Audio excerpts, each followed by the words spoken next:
Halo, assalamualaikum. Hari ini aku akan ajak teman-teman untuk melihat lebih dekat lagi Masjid Menara Kudus dan juga sejarahnya. Masjid Menara Kudus ini merupakan salah satu masjid tua yang berada di Pulau Jawa. Masjid yang berada di Jawa Tengah ini disebut sebagai Masjid Menara Kudus lantaran memiliki menara unik yang didesain seperti bangunan candi. Masjid Menara Kudus merupakan hasil akulturasi budaya Hindu Jawa dengan Islam. Dilansir dari situs pariwisata Provinsi Jawa Tengah, masjid ini dibangun pada tahun 1685 Masehi atau 956 Hijriah oleh Sunan Kudus yang bernama asli Syekh Ja'far Shodiq. Nama asli masjid ini adalah Masjid Al-Quds. Sunan Kudus merupakan salah satu dari wali songo yang mempelopori dakwah Islam di Pulau Jawa. Beliau lahir di Al-Quds, Palestina sekitar tahun 1500-an Masehi. Nah, nama Masjid Al-Quds inilah yang kemudian dipilih untuk mengobati kerinduan Sunan Kudus terhadap tanah kelahirannya. Sunan Kudus pernah menjadi senopati di Kesultanan Demak. Kesultanan Demak merupakan kerajaan Islam pertama di Jawa yang pernah meruntuhkan kerajaan Majapahit. Dan Sunan Kudus kemudian mendirikan sebuah masjid dengan akulturasi budaya Hindu Jawa dengan Islam agar masyarakat lokal dapat menerima kehadiran Islam dengan baik. Bangunan Masjid Menara Kudus kerap menjadi contoh sempurna akulturasi budaya. Masjid ini berdiri di atas tanah seluas 5.000 meter persegi dengan dikelilingi tembok pembatas yang memisahkannya dengan perkampungan setempat. Dapat sebuah gerbang yang menjadi jalan masuk jamaah menuju masjid sekaligus jalan menuju pemakaman bernama Gapura Bentar, bermakna gerbang dalam istilah Hindu. Nah, untuk masjid dan pemakaman itu terpisah. Ini adalah gerbang menuju pemakaman. Nah, kita mau lihat dulu bagaimana sih suasana di pemakaman dan juga melihat orang yang sedang berziarah. Jujur bagi aku pribadi ini adalah kali pertama aku datang ke kota Kudus dan juga kali pertama aku datang ke masjid ini. Sekalian juga menjadi pengalaman pertama aku menyaksikan langsung dan merasakan, melihat bagaimana orang-orang berziarah di sini.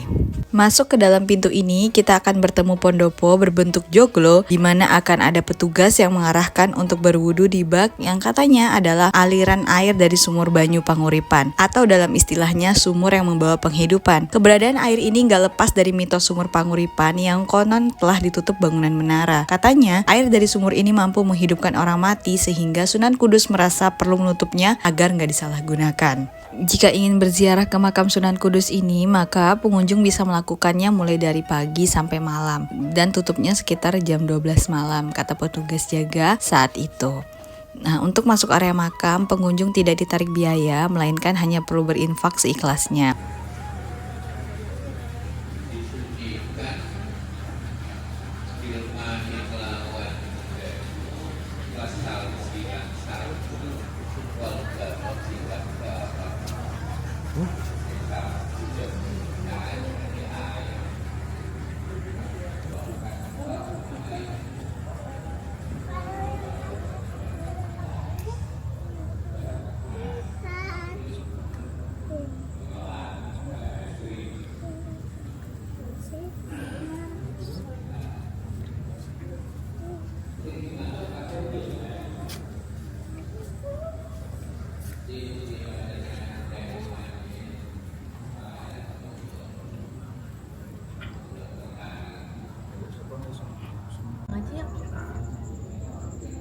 Ini ke dalam sunanya.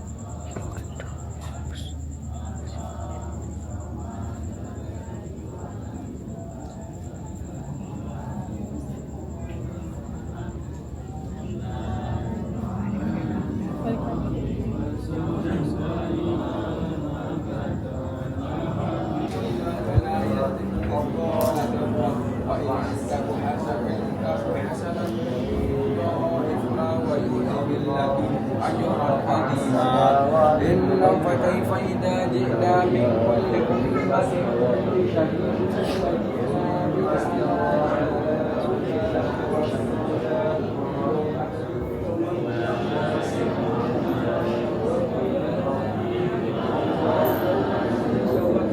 Tidak hanya masjid, kuliner terkenal di kota ini juga terdampak dari adanya akulturasi budaya Islam dan Hindu yang notabene saat itu warga masih menganut Hindu yang kuat. Sapi atau lembu dianggap sebagai hewan suci, sebuah larangan besar untuk disembelih dan dimakan. Sehingga Sunan Kudus yang menjadi wali songo saat itu melakukan syiar Islam agar tidak menyinggung warga lokal antar pemeluk agama Hindu dan umat Islam, melarang pengikutnya untuk memakan daging sapi. Sampai saat ini, walaupun budaya Hindu sudah hilang dan tergantikan dengan pengaruh agama Islam, tetapi kebiasaan lama orang Kudus untuk menyantap daging kerbau tetap tidak bisa dihilangkan. Soto Bujat mie ini salah satunya. Mereka tak hanya menyediakan daging kerbau, tapi juga ada opsi lain seperti ayam untuk toppingannya. Terdapat banyak irisan dadu daging kerbau dan toge, ditambah bumbu rempah-rempah di kuah soto yang cenderung perpaduan rasa gurih dan manis.